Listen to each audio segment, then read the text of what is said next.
The Ides of March have come. Aye, Caesar, but not God.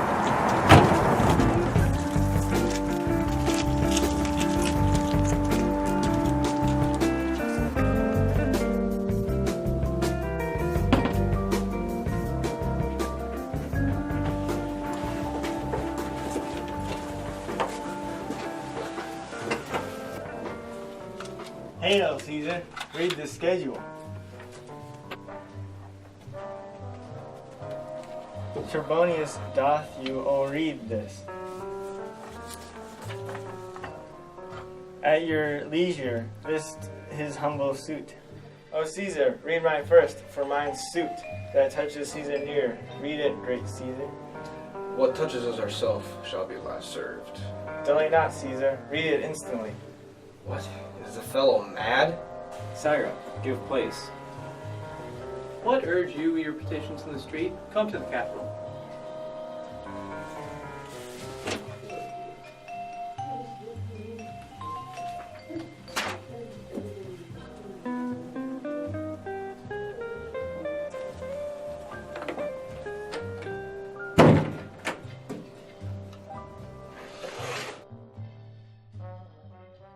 I wish your enterprise today may thrive.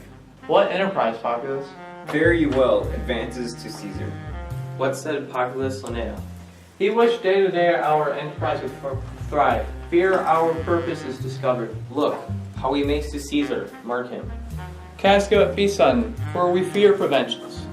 Brutus, what shall be done? If this be known, Cassius or Caesar never shall turn back, for I will slay myself.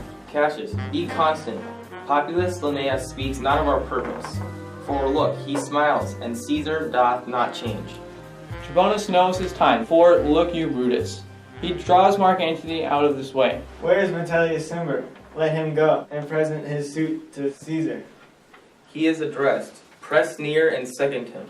Casca, you are the first that rears your hand. Are we all ready? What is now amiss that Caesar and his Senate must address? Most high, most mighty, and most pursuing Caesar, Metellus Cimber throws that thy seat at my humble heart. I must prevent thee, Cimber. These couchings, these lowly courtesies.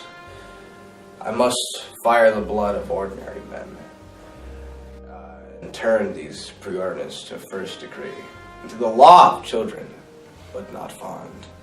To think that Caesar bears such rebel blood, that by thawing from true quality, with that which melteth fools, I mean sweet words, low crooked curtsies, and base spaniel fawing. Thy brother by decree is banished. By thou the mud dost bend and pray and fawn for him. I spurn thee like a cur out of my way. Caesar, thou dost me wrong. Caesar did never wrong, but with just cause, nor without cause will he be satisfied. Is there no voice more worthy than my own? Sound more sweetly in great Caesar's ear for the repealing of my banished brother? I kiss thy hand, but not in flattery, Caesar. Desiring thee, though Publius Cimber may have an immediate freedom of repel. What, Brutus? Pardon, Caesar. Caesar, pardon. As low as thou foot sloth Caesar fall, to beg infringement for Publius Cimber. I could be well moved if I was you. If I could pray to move, prayers would move me. But I'm as constant as a northern star, of whose true fixed and resting quality there's no fellow in the firmament. The skies are painted with unnumbered sparks. They are all fire, and every one of them doth shine. But there but one, in odd doth hold his place, so in the world is furnished well with men. And men are flesh, blood, apprehensive.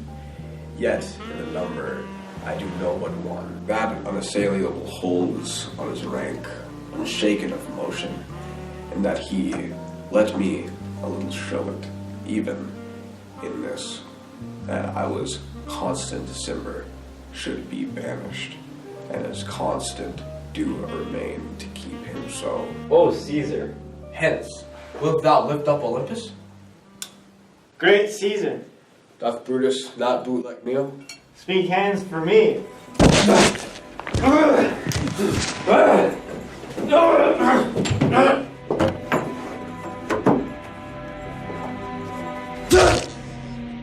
Hey, do Brute, and fall Caesar.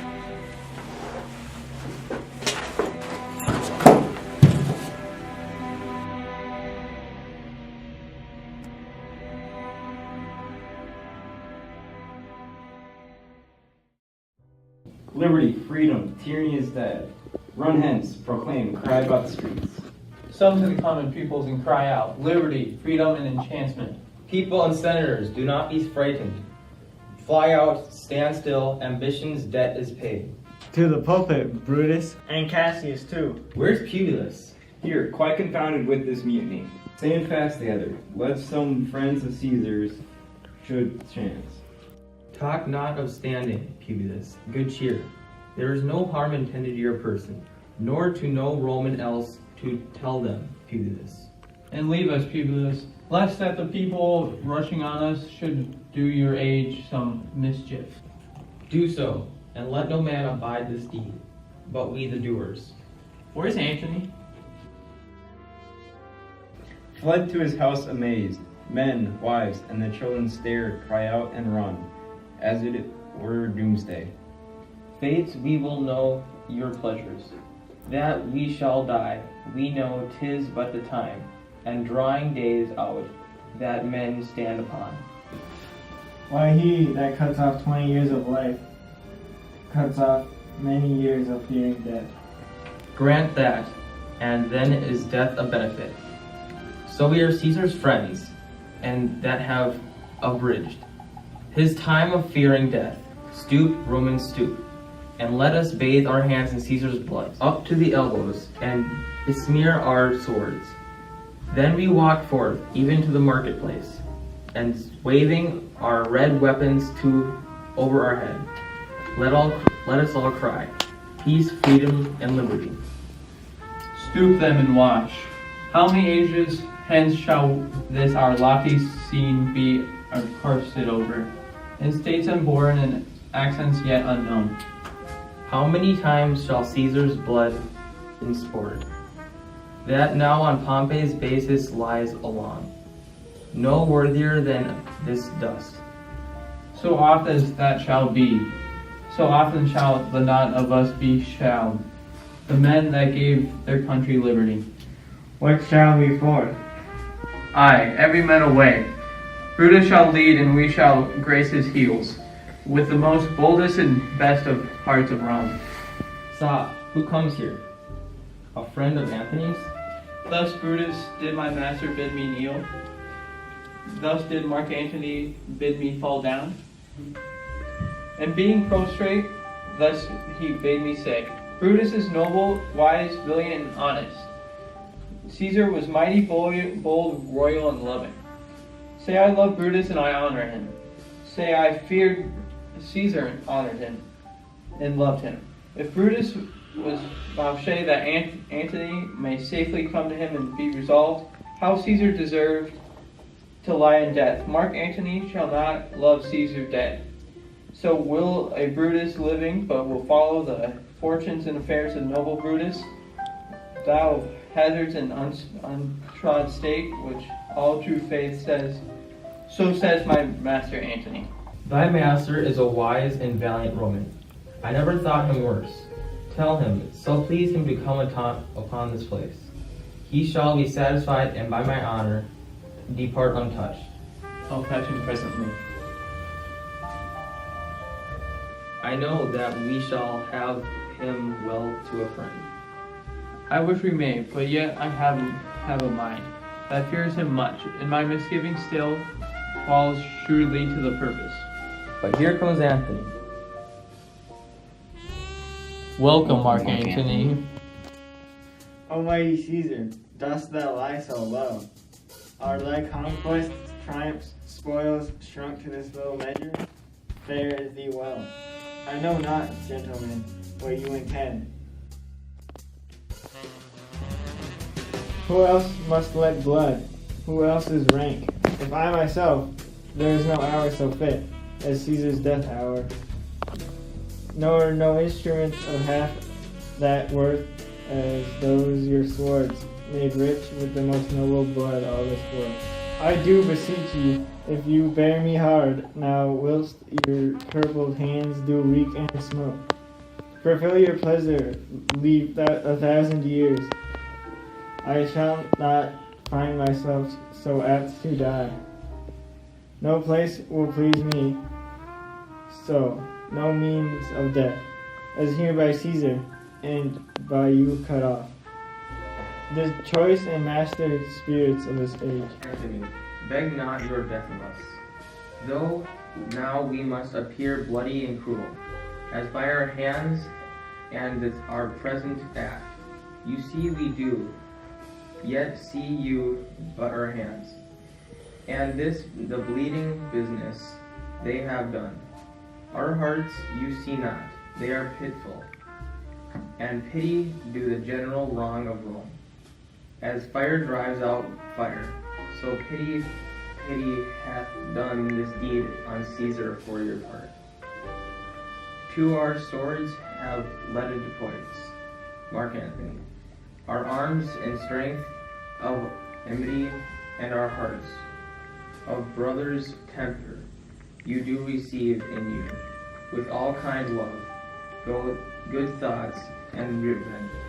Your voice shall be as strong as any man, and as any man's, in disposing of new dignities. Only be patient till we have appeared. The mutilated beside themselves with fear, and then we will deliver you the cause. Why I that did love Caesar when I struck him, have thus proceeded. I doubt not of your wisdom. Let each man render me his bloody hand. First, Marcus Brutus. I will shake with you. Next, Caius Cassius. I do take your hand.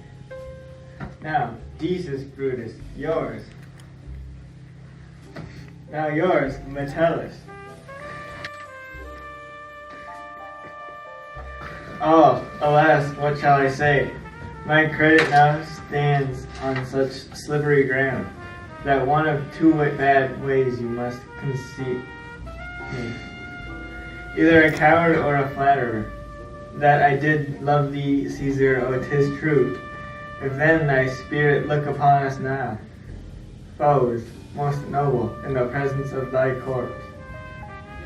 As had I as many eyes as thou hast wounds, weeping as fast as they stream forth thy blood, it would become me better to close in terms of friendship with thine enemies. Pardon me, Julius. Here wast thou brave heart. Here didst thou fall, and thy hunter stand, signed in thee spoil, and crimsoned in thy death. O world, thou wast the forest to this heart, and this indeed, O world, the heart of thee. How like a deer strucken by many princes, dost thou here lie. Mark Antony. Pardon me, Caius Cassius. The enemies of Caesar shall say this, then in a friend it is called modesty. I blame you for praising Caesar so. But what compact mean you have with us? Will you prick in number of our friends, or shall we on and not depend on you? Therefore I took your hands, but was indeed swayed from the point by looking down on Caesar. Friends, I am with you all and love you all, upon this hope that you shall give me reasons why and wherein Caesar was dangerous.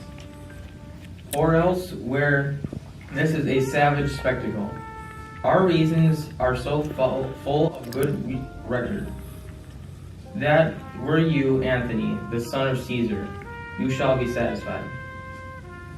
That's all I seek. I am moreover suitor that I may produce his body to the marketplace, and in the pulpit, as become a friend, speak in the order of his funeral. You shall, Mark Antony. Brutus, a word with you? You know not what you do. Be constant, that Antony speak at his funeral. You know how much the people may be moved by that which he will utter. By your pardon, I will myself into the pulpit first, and show the reason of our Caesar's death. What Anthony shall speak, I will protest. He speaks by leave and by permission, and that we are contented, Caesar shall have all true rights and lawful commemories. It shall advantage more than do us wrong. I know not what may fall, I like it not. Mark Antony, here, take your Caesar's body. You shall not in your funeral speech blame us, but speak all good you can devise of Caesar, and say you don't by our permission, else shall you not have any hand at all about his funeral, and you shall speak in the same pulpit whereto I am going, after my speech is ended. Be it so. I do desire no more. Prepare the body, then, and follow us.